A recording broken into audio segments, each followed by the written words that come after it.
할렐루야, 할렐루야. 우리 주님 사망 권세 이기시고 부활하셨는데, 주님께서 사망 권세를 이긴 것처럼 주의 부활을 믿는 모든 저와 여러분 성도님들도 사망 권세를 이긴 줄로 믿습니다. 오늘 성가대 찬양을 통해서 하나님 영광 받으시고요, 오늘 말씀의 대로가 열릴 뿐만 아니라 하늘문을 여시고 하나님께서 말씀을 통한 큰 은혜로 축복하실 줄로 믿습니다. 자, 오늘은 한량 없는 은혜, 속죄 은총, 속죄제에 대하여 하나님의 말씀을 선고를 하도록 하겠습니다. 자, 예수 그리스도의 십자가는, 우리 성가대가 찬양한 보혈, 예수 그리스도의 십자가는 영원한 속죄 은총인 것이죠. 자, 먼저 속죄제란 무엇인가? 그렇다면은 우리 예수 그리스도의 십자가는 속죄 은총인데 속죄제란 무엇인가? 한번 살펴보도록 하겠습니다. 자, 속죄제는 한마디로 말해서 이 죄사함을 위하여 드리는 제사가 바로 속죄제인 것이죠. 자, 속죄제는 하타트라고 합니다. 하타트라고 하는 이 말은 속죄제라는 뜻도 있고요, 정결하게 하다, 그런 의미가 있습니다. 이 하타트라고 하는 속죄제는 하타에서 유래했는데요, 하타는 이 속죄제가 무엇인지를 우리에게 잘 보여주고 있습니다. 관역을 맞추지 못하다, 또 올바른 관계를 유지하지 못하다, 이런 뜻이 있는가 하면은요, 부정을 깨끗하게 하다, 그런 뜻이 있는 것입니다. 그러므로 속죄제라고 하는 것은 무엇을 말씀하느냐? 자, 여기서 이제 올바른 관계에서 벗어나다, 그런 말은, 올바른 관계라고 하는 것은요, 하나님과의 언약 관계를 가리킵니다. 하나님과의 언약 관계에서 벗어나서 하나님과의 관계가 끊어진 상태, 언약 관계에서 벗어났다고 하는 것은요, 하나님께서 언약으로 주신 말씀이 율법이지요. 이러한 하나님의 율법과 명령에서 벗어나서 하나님과의 관계가 끊어진 상태를 가리키는 말이 되는 것입니다. 그러므로 속죄제라고 하는 것은요, 하나님과의 관계에서 빗나가 가지고 하나님과의 다시 관계 회복을 위하여 드리는 제사, 하나님과의 관계 회복을 위하여 드리는 제사가 바로 속죄제라고 하는 것이죠. 그러므로 하나님과의 관계가 끊어졌다는 얘기는 그건 죽음 아닙니까? 그러므로 이 관계 회복이 얼마나 중요합니까? 그러므로 속죄제가 얼마나 중요한지를 우리가 알 수가 있는 것이죠. 그래서 오늘 본문 말씀 보면은, 여호와의 금령 중 하나라도 그릇 범하여 허물이 있으나 깨닫지 못하다가 깨닫게 되면은 속죄제로 드려라, 이렇게 말씀을 하고 있습니다. 이 사실을 로마서 3장 20절에서는 율법으로는 죄를 깨닫는다, 율법으로는 의롭다 하심을 얻을 수가 없고 율법으로는 죄를 깨닫게 한다라고 사도 바울이 로마서 3장 20절에서 말씀하고 있는 것입니다. 그러므로 속죄제라고 하는 것은 무엇이냐? 죄를 짓게 되면은요, 죄뿐만 아니라 죄로 말미암아 오염되게 되죠. 그래서 그 죄를 사함받고 다시 정결하게 돼야 됩니다. 다시 정결하게 되어서요, 하나님과의 언약 관계, 하나님과의 관계를 다시 회복하는 것입니다. 그래서 이 속죄제를, 하타라고 하는 속죄제, 하타트 속죄제를요, 정결제라고도 한다라고 하는 것입니다. 정결이라고 하는 것은 깨끗해진다, 그런 뜻이죠. 성별된다, 그런 뜻 아닙니까? 그래서 속죄제를 정결제라고도 하는 것입니다. 그래서 레위기 14장 19절에 보면은요, 속죄제를 드려서 그 부정함을 인하여 정결함을 받아라, 정결함을 받아라, 이렇게 말씀하고 있는 것입니다. 그래서 속죄제는 죄를 깨닫고 드리는 제사라고 그랬죠. 죄의 정체를 깨닫고 속죄함을 받는 제사가 바로 속죄제라고 하는 것입니다. 그래서 번제라든가 화목제는 율법이 있기 전에도 드렸지만은요, 이 속죄제는 하나님께서 율법을 주신 후에 드려진 제사가 바로 속죄제였던 것이죠. 자, 그렇다면은 속죄제를 어떻게 드리는가? 속죄제 드리는 법에 대하여 살펴보도록 하겠습니다. 먼저 제사인은요, 흠없는 제물을 회막문 앞으로 끌어다가 안수하고 그 제물을 잡습니다. 먼저 흠없는 제물을 하나님 앞에 드려야 된다고 하는 것이죠. 자, 흠없는 제물을 드려라. 레위기 4장 3절 말씀 볼 때 흠없는 수송아지로, 물론 이제 속죄제는 제사장이 범죄했을 경우, 뭐 족장이 범죄했을 경우, 또 회중이 제물을 드릴 경우, 또 일반 평민이 제물을 드릴 경우 다 다르죠. 제사장일 때는 수송아지, 뭐 평민일 때는 양. 그런데 다 흠이 없어야 된다라고 하는 것입니다. 흠없는 제물을 드려야 된다라고 하는 것이에요. 왜냐하면은요, 흠없는 제물이어야지만 하나님이 연락하시기 때문인 것이죠. 레위기 1장 3절 말씀 봐도요, 흠없는 것을 드려야지만 하나님이 연락하신다. 또 레위기 22장 20절 말씀 보면은 흠이 있으면은 하나님이 연락하지 않는다. 속죄제를 드리는데 하나님이 연락하지 않으면은요, 죄사함을 받을 수가 없는 것이죠. 그래서 반드시 흠없는 제물을 드려야 한다라고 하는 것입니다. 자, 구약 때는 흠없는 소송아지, 또 흠없는 수염소를 드렸습니다.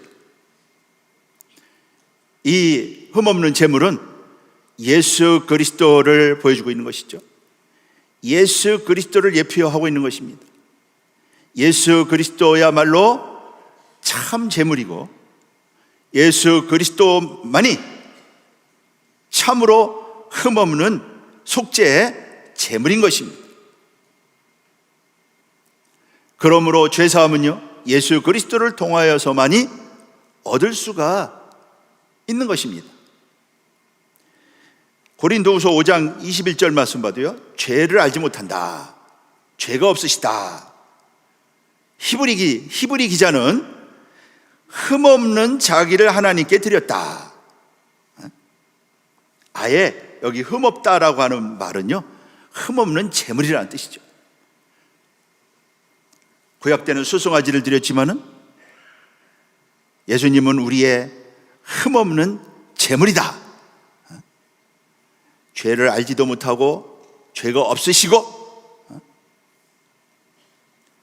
요한일서 3장 5절 말씀 봐도 죄가 없으시다고, 죄를 알지 못한다고 이렇게 말씀하고 있지 않습니까? 마태복음 1장 11절은요, 예수님이 요단강가에서, 마가복음 1장 11절에 세례받는 광경입니다. 세례받을 때 하늘에서 음성이 들리죠? 내가 너를 기뻐하노라. 왜 요단강에서 세례를 받을 때 하늘에서 그런 음성이 들렸을까요? 예수님은 왜 세례를 받았습니까? 예수님은 세례를 받을 이유가 하나도 없는 것이죠. 왜냐하면 세례라고 하는 것은 회개의 세례이기 때문에 그렇습니다. 그러나 예수님은요, 제물의 입장에서 세례를 받은 것이죠. 그때 하늘에서 내가 너를 기뻐한다, 이런 음성이 들렸던 것입니다. 이미 예수님이 세례를 받을 때 거기서부터 십자가가 시작이 되었다고 하는 것을 알 수가 있는 것이죠. 두 번째는요, 재물의 머리에 안수하게 돼 있죠. 재물의 머리에 안수한다. 자, 오늘 본문 레위기 4장 4절 본문 읽지는 않았지만은요, 수송아지의 머리에 안수한다. 물론 제사장이 재물을 드릴 경우에 수송아지의 머리에 안수하도록 그렇게 돼 있죠. 제사장은 수송아지를 제물로 드려야 되기 때문에 수송아지의 머리에 안수한다라고 하는 것입니다. 안수하면은 이 짐승이 아니고 제물로 바뀝니다.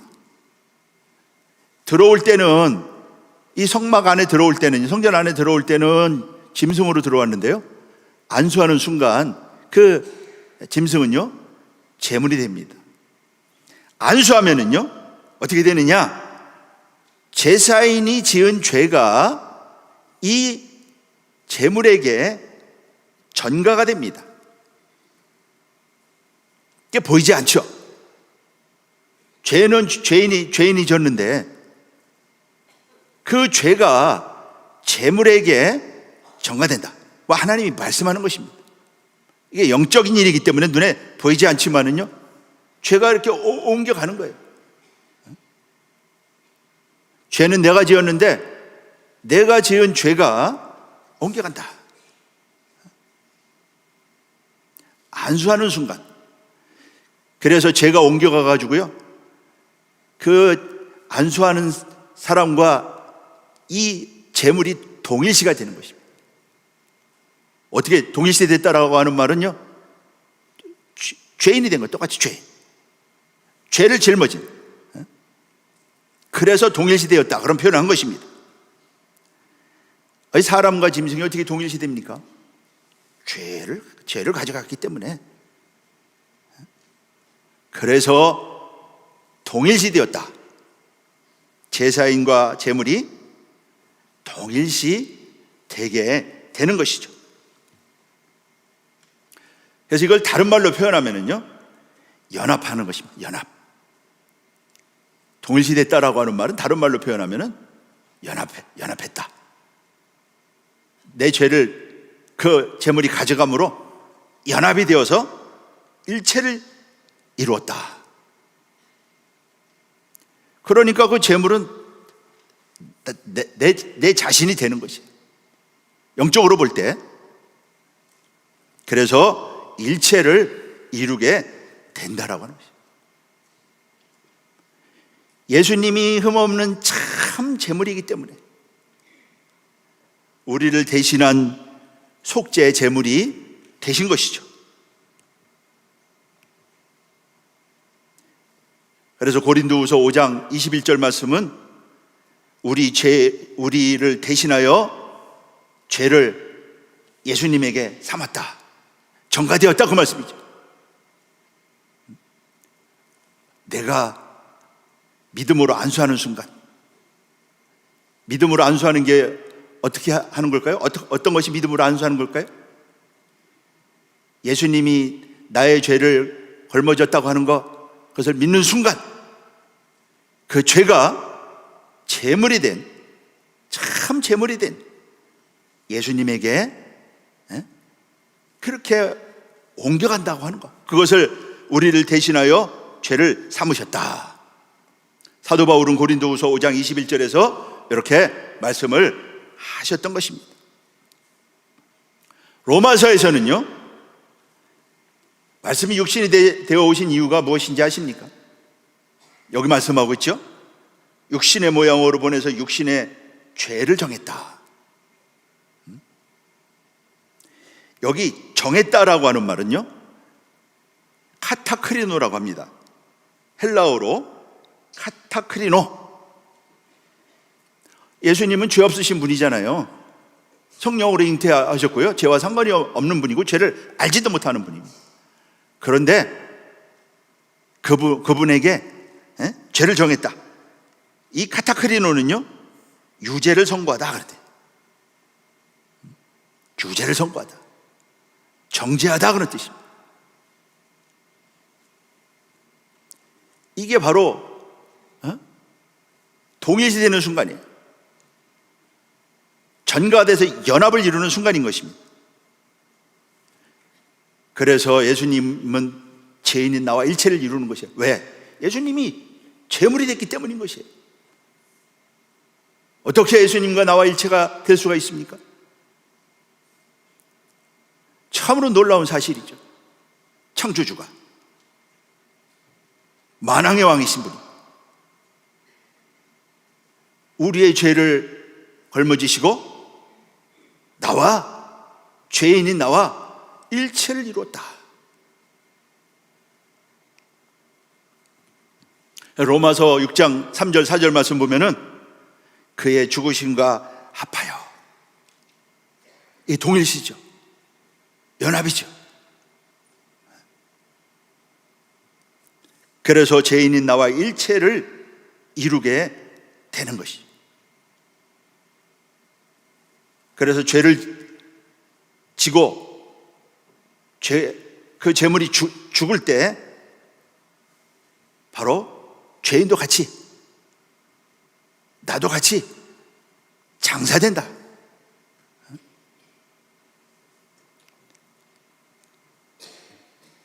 그래서 갈라디아서 2장 20절에서는요, 내가 그리스도와 함께, 골고다에서 2000년 전에 예수님이 십자가에 못 박혔지만 예수님 홀로 십자가에 못 박힌 것이 아니고요, 내가 그리스도와 함께 21세기를 사는, 2025년도를 사는 나도 예수님과 함께 십자가에 못 박혔다라고 하는, 이것을요 속죄제가 우리에게 알려주고 있는 것입니다. 이런 속죄 은총이 아니면은요, 이러한 속죄 예수 그리스도의 십자가를 통한 속죄 은총을 우리가 어떻게 알고 믿고 깨달을 수가 있겠어요?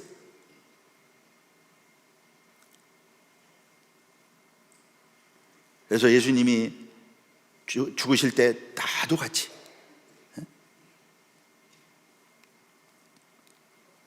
그리고 이제 제물이 됐기 때문에 제물을 죽이지요.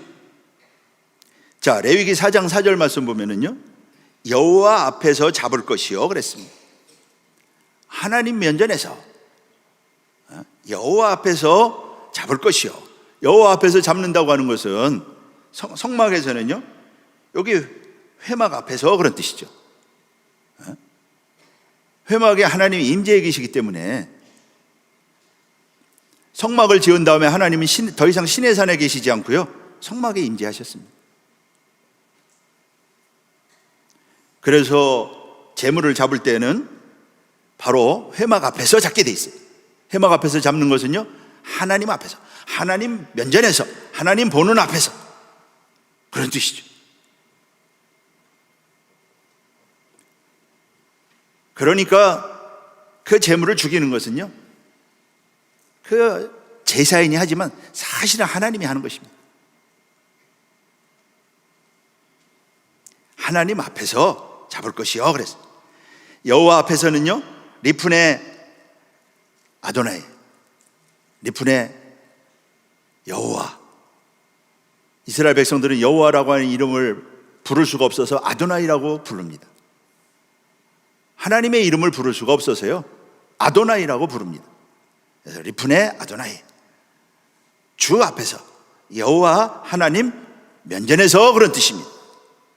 하나님이 보는 앞에서 잡을 것이요 샤트.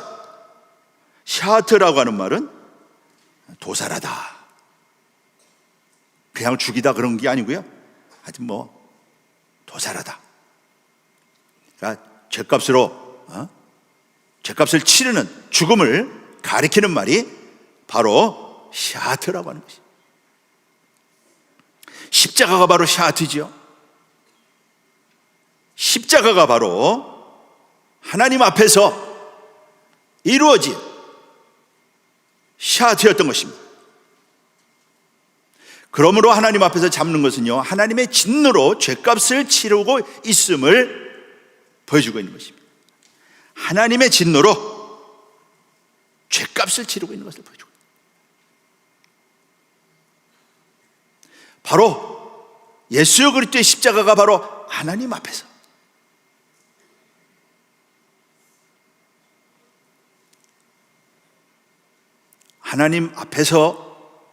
물론 표면적으로 볼 때는 많은 사람들이 보는 앞에서 십자가 지셨죠. 하나님 앞에서 그 하나님의 마음, 그 하나님의 마음이 어땠을까요?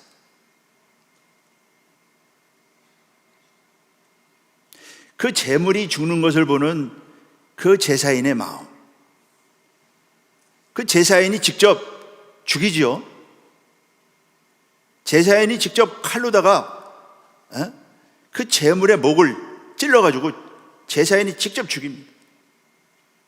여자가 제물을 드려도 여자가 본인이 직접 죽이게 돼 있습니다. 그러면은 그 제물이 죽을 때 그냥 가만히 죽나요? 목숨이 끊어지는 고통, 비명,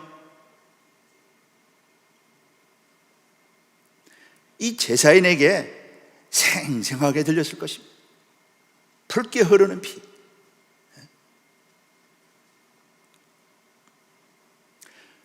주님은 십자가에서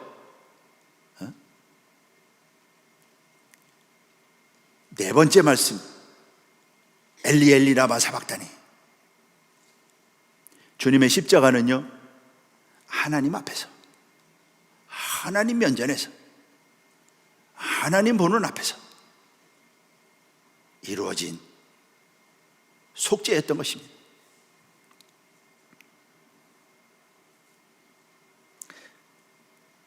그래서 주님이 죄값을 치르기 위해 죽으실 때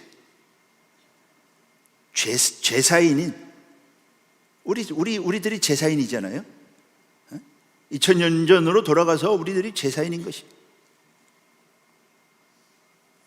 죄를 지은 장본인인 저와 여러분들도 그리스도와 함께 십자가에서 죽었다고 하는 사실, 이게 복음입니다.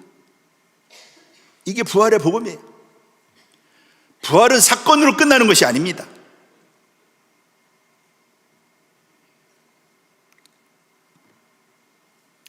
로마서 6장 6절이 말씀하고 있죠. 우리 옛사람이 예수와 함께 십자가에 못 박힌 것은 죄의 몸을 멸하기 위해서다. 죄라고 하는 것은 이렇게 무서운 것이에요. 죄를 한번 지면은요, 사라지지 않습니다. 그 몸이 생깁니다.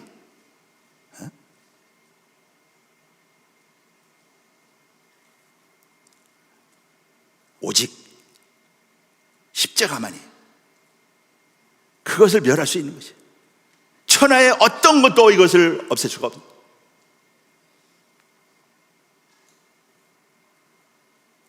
그러므로 기독교만이 구원이 있는 것입니다.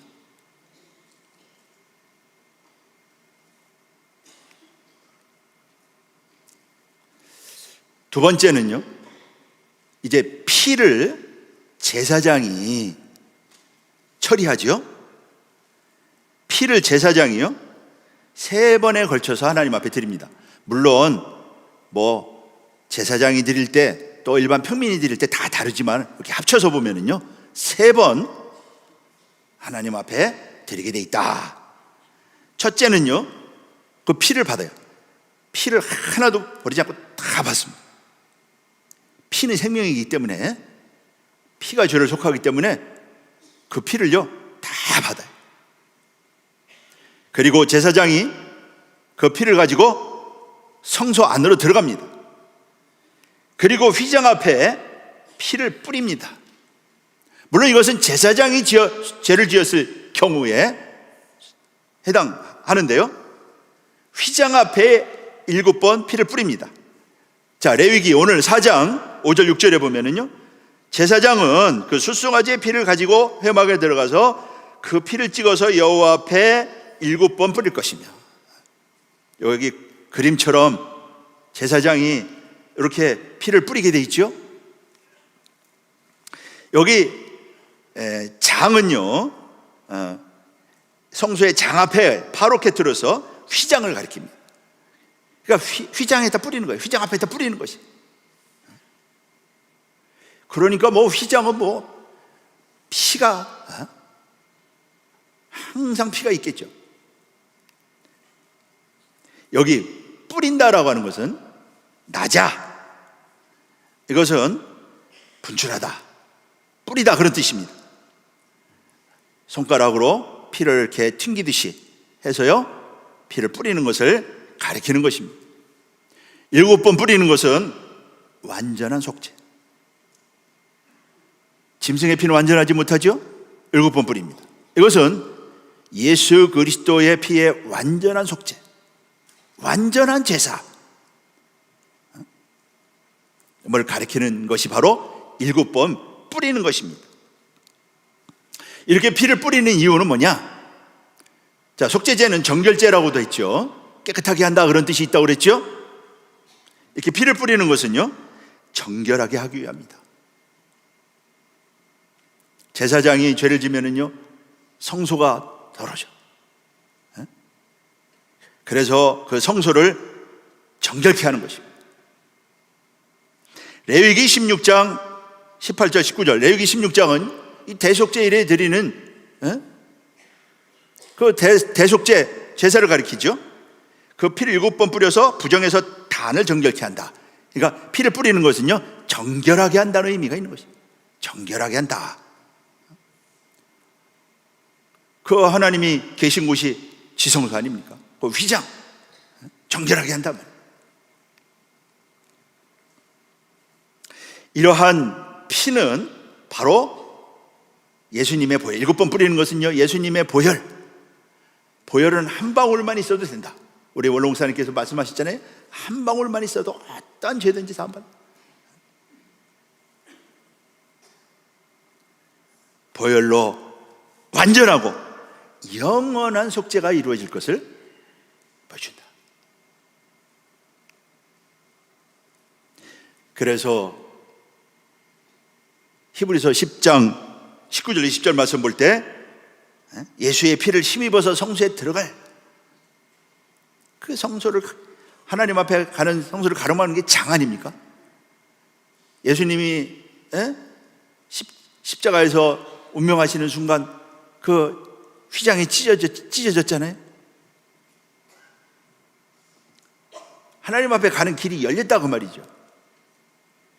예수의 피를 힘입어서 성소에 들어갈 담력을 얻었다. 그것이 휘장 가운데 열어놓으신 새롭고 산 길이다. 이 무슨 산 길이니까 생명의 길이죠. 생명의 길. 생명의 길입니다. 그리고 두 번째는요, 그 피를 이번에는 분향단 뿔에 바릅니다. 분향단. 그 휘장 앞에 분향단이 있죠. 분향단은 기도하는 곳입니다.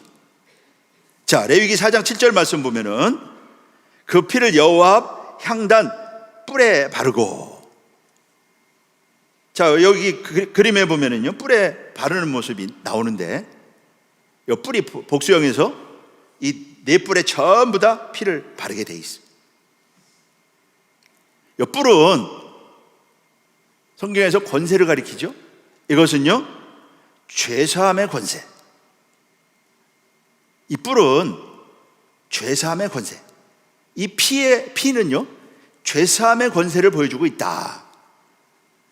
죄를 사하는 권세와 능력을 보여주고 있는 것입니다.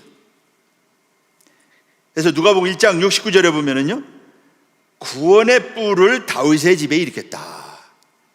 그래서 구원의 권세를 가리키는 것이죠. 자, 그런데 그 분향단 뿔에 바르는 것은요, 분향단을 정결케 하는 것을 가리킵니다. 자, 분향단은 기도하는 곳이라고 그랬죠. 자, 레위기 16장 18절 19절 말씀 봐도요, 단 기퉁이, 이것은요, 분향단 뿔에 바르는 것을 가리키는 거예요. 그래서 단을 정결케 한다. 그러니까 피를 거기에 발라가지고요, 정결케 하는 것입니다. 분향단은 기도하는 곳이라고 그랬죠. 그것은 바로 예수 그리스도의 이름으로 올리는 기도, 예수 그리스도의 이름으로 올리는 기도를 말씀하고 있는 것이고요, 정결한 기도를 가리킨다. 욥은 자신의 기도는 정결하다. 욥기 16장 17절, 내 기도는 정결하다. 그러니까 우리의 기도가요, 정결한 기도가 되어야 된다. 중언부언 한다던가 욕심에 이끌리면은 하나님이 그 기도를 듣지 않으신다고 그랬잖아요. 그 욕심에 이끌리는 기도는요, 정결한 기도가 아닌 것입니다.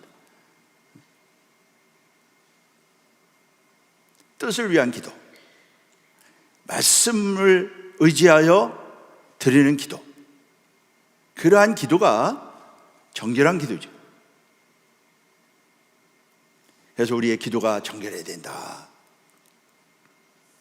오늘 주시는 말씀을 통해서요, 우리 평강의 성도 모두 우리의 기도가 다시 한번 정결해서 하나님이 기뻐 받으시는 그러한 기도의 사람들 다 되시기를 주님의 이름으로 축복하겠습니다. 우리의 기도가 하나님이 받으시는 정결한 기도가 되어야 된다. 그러니까 기도가 얼마나 중요하냐.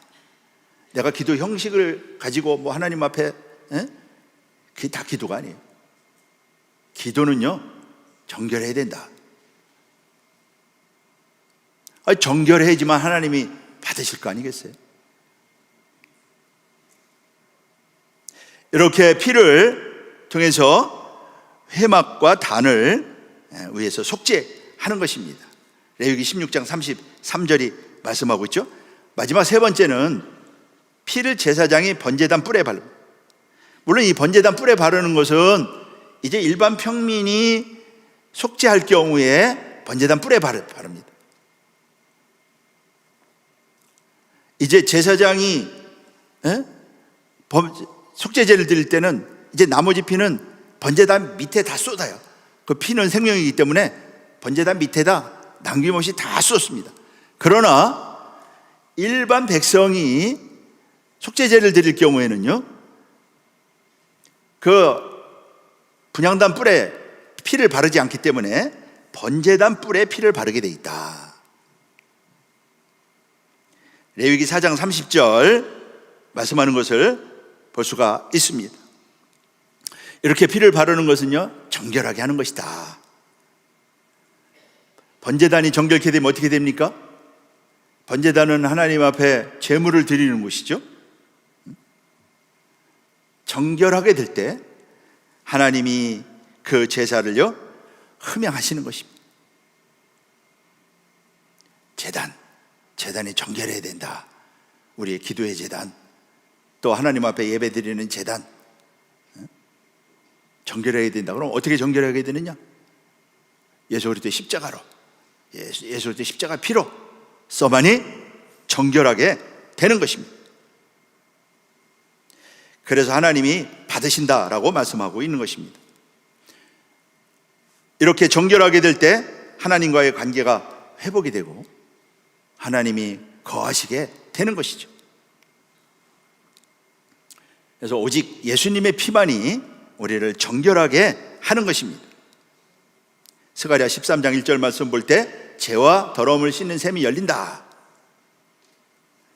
히브리 기자는요, 그리스도의 피가 우리를 깨끗하게 한다. 예수님의 피만이 정결케 합니다. 천하의 어떤 것으로도 정결케 되지 않는다. 예수의 피만이 정결하게 한다. 그래서 회개할 때 그 피가 우리를 깨끗하게 한다. 요한일서 1장 7절 말씀하고 있습니다. 요한계시록 7장 14절에 보면은요, 큰 환난에서 나오는 자들이 어린 양의 피에 그 옷을 씻어 희게 해서 하나님 보좌 앞에 서게 됩니다. 세 번째, 기름은요, 제사장이 번제단에 화제로 드립니다. 기름은 제사장이 번제단에 화제로 드린다. 기름은요, 다 하나님께 드리게 돼 있죠. 자, 레위기 오늘 본문 4장 8절 10절 말씀 볼 때 내장에 붙은 기름, 콩팥에 붙은 기름, 모든 기름, 또 양 같은 경우는 꼬리에 있는 기름 다 해서요, 번제단에 하나님 앞에 화제로 드리게 돼 있다. 이 기름은 헬레부고요, 최상의 것이라고 하는 것입니다. 제물 중에 최고 좋은 것, 그것은요 하나님께 드리는 것이고, 그리고 기름은 그 힘의 근원이죠. 뭐 에너지원 아닙니까? 힘의 근원. 힘을 다하고 마음을 다하고 뜻을 다하여 하나님을 사랑하라 그랬죠. 힘을 다하여, 힘의 근원을 가리키는 것이죠. 그리고 모든 기름은 하나님이 하나님 것으로 구별했습니다. 레위기 3장 16절 17절 말씀하는 것을 볼 수가 있죠. 이렇게 기름을 하나님 앞에 화제를 드릴 때 그게 하나님 앞에 향기로운 냄새로 하나님이 흠양하신다. 오늘 레위기 3장 5절에 여호와 앞에 향기로운 냄새다. 여기 향기로운 냄새라고 하는 말은요, 레하흐 니오아흐, 우리 이제 공부 많이 해서 잘 아실 거예요. 뭐 기쁘다 그런 뜻도 있고요, 진정시킨다 그런 뜻이 있습니다. 하나님의 진노를 진정시키고 하나님이 그 제사를 흠양하실 때 하나님의 진노가 가라앉고 하나님을 기쁘게 하고 만족하게 한다.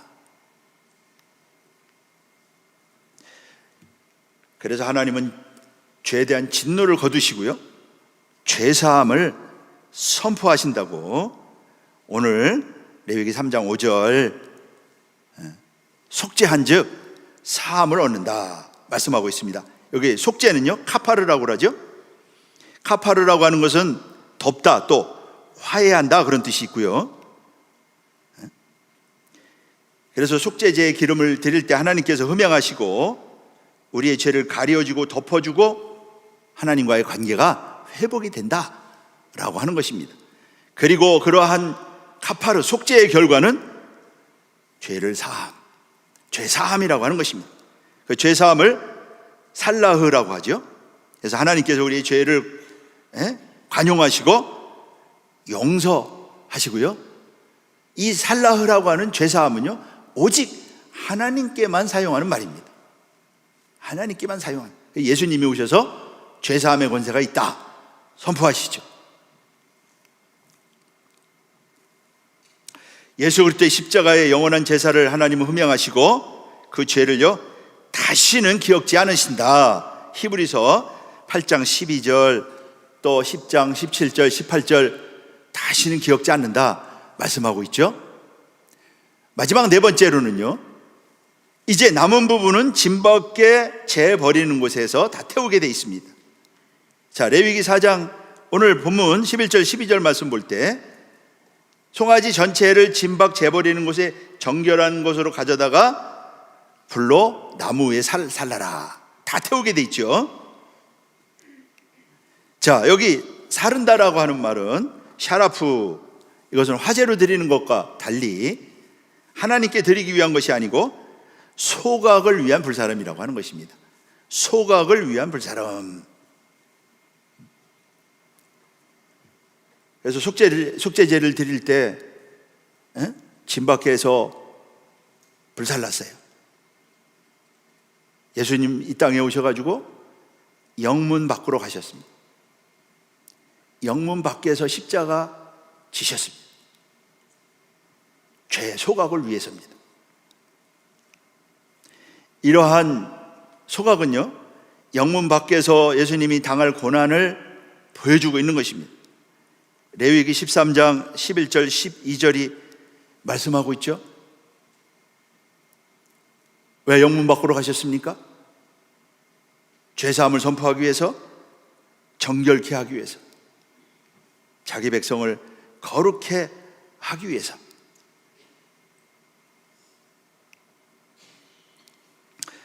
다 태워서 죄로 만들죠. 이것은요 죄의 멸절을 가리킨다. 죄의 멸절. 시편 103편 12절에서는요 우리 잿갈 동이 서에서 먼 것처럼 잿갈을 많이 옮겼다. 동과 서가 못 만나지요. 이사야 히스기야는 죄사함을 체험한 다음에 죄를 자기 등 뒤에 던졌다. 등 뒤에 던지면 안 보이죠. 또 이사야 선지자는요 구름의 사라짐처럼, 안개의 사라짐처럼 도말했다. 도말했다라고 하는 말은 지워버렸다. 지우개를 지우듯이 지워버렸다. 흔적도 없이 사라졌어요. 맑은 하늘이 나타났습니다. 구름이 사라지고요, 맑은 하늘이 나타났어요. 미가 선지자는요, 죄를 발로 밟았다, 깊은 바다에 던져버렸다, 다시 나오지 못하죠. 죄의 사함을 받은 것을 가리키는 것입니다. 이제 결론을 맺도록 하겠습니다. 예수 그리스도의 속죄, 한량없는 속죄 은총이죠. 예레미야 선지자는요, 죄를 다시는 찾지 못한다, 찾을지라도 발견하지 못한다. 하나님께서 우리의 죄를요, 찾을 수 없을 정도로 다 소멸시키고 멸절하고 도말하고 발로 밟아서요, 다시는 발견할 수 없도록 하나님께서 다 처리하신 줄로 믿습니다. 그 나라 가면은요, 나타나지 않는다고 하는 것입니다. 요한계시록 7장에서는요, 이 피로 정결함을 입은 자들이 하나님 보좌 앞에 도착하면 목적지에 도착한 거 아닙니까? 하나님 보좌 앞에 도착했다. 거기서 밤낮 하나님을 섬긴다. 속죄가 얼마나 큰 은총이냐. 속죄 은총.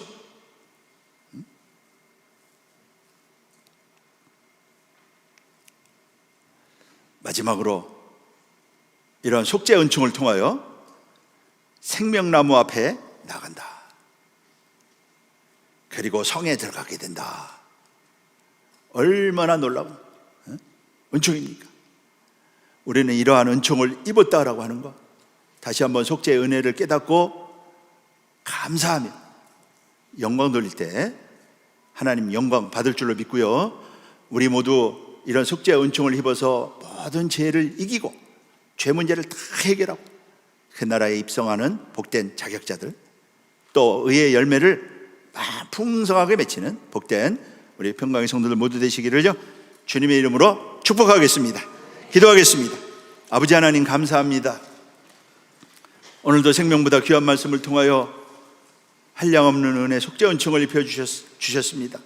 우리 주 예수 그리스도를 통하여 입은 이 속죄 은총, 살아계신 아버지 하나님, 우리가 우리 주 예수 그리스도를 통하여 입은 속죄로 우리의 죄가 다 도말되고 영원히 사라져서 다시는 보이지 않는 줄로 믿사오니, 살아계신 아버지 하나님, 다시는 죄짓지 않고 죄와 싸워 이기고 아버지 하나님이여 영원한 의인으로서 의의 열매를 풍성하게 맺히는 복된 우리 모든 성도들 될 수 있도록 축복하여 주시옵소서. 예수 그리스도의 이름으로 감사하며 기도하옵나이다. 아멘.